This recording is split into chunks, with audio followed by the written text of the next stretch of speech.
Well, Elon Musk is a unique individual. You can't put him into a political box, but he was a hero to the left because of his electric vehicles.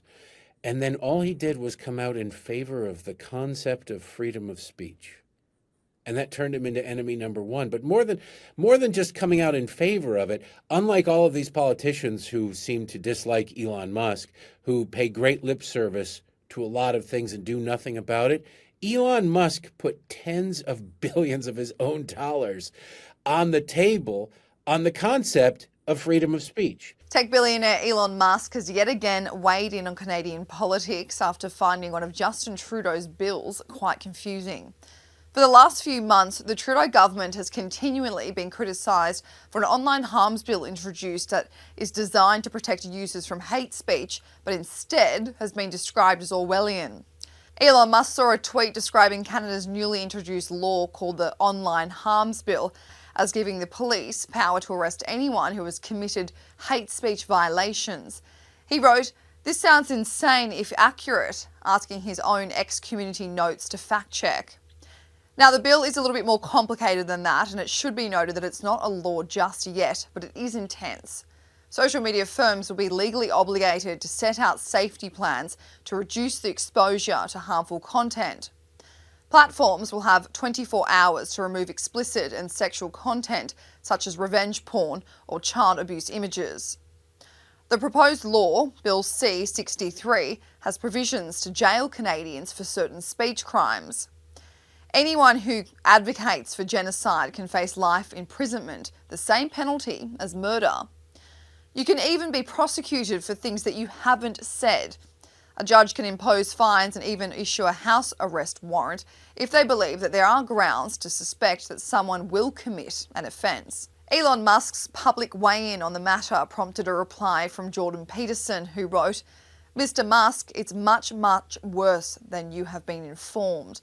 Plans to shackle Canadians electronically if accusers fear a hate crime might be committed. It's the most Orwellian piece of legislation ever promoted in the West." To which Elon responded, "A terrible attack on the rights of Canadians to speak freely." And while Justin Trudeau's government has continuously been criticised for its left-wing politics, podcaster Derek Hunter thinks Liberals are just trying to out-dumb each other at this stage. So in Canada, the totalitarian desires of the progressive left remain strong. They're trying to do the exact same thing to retroactively, except do it. I guess the unique thing about Canada is they're trying to make it retroactive, to go after posts in the past. And who doesn't want to be held to account for things that they put online in junior high? Am I right? Of course. It's insane. A lot of the left seems like a dare. Like, how dumb can you get? And somebody will do something, and then somebody will go, all right, well, I can out-stupid that. I don't think it'll play well for the Liberal Party up there in Canada, because I think even some of their voters are like, wait a second, you have an ever-moving bar for what is offensive, and you want to make it retroactive. So I said something 5 years ago that was perfectly acceptable, and now, thanks to the redefinition of words based on political convenience, suddenly it's a hate crime, and I'm going to lose my job or could get... No, thank you. And with Canada's next federal election taking place in October 2025, the Trudeau government will try and beat the odds against them by securing another term. The Conservative Party are vying to take over, evident in the heated exchange this week in Canada's Parliament. We have a plan for the economy and the environment. He does not. Mr. Speaker, with his comedy routine, I was going to say that he shouldn't quit his day job, but actually, he should quit his day job. Please.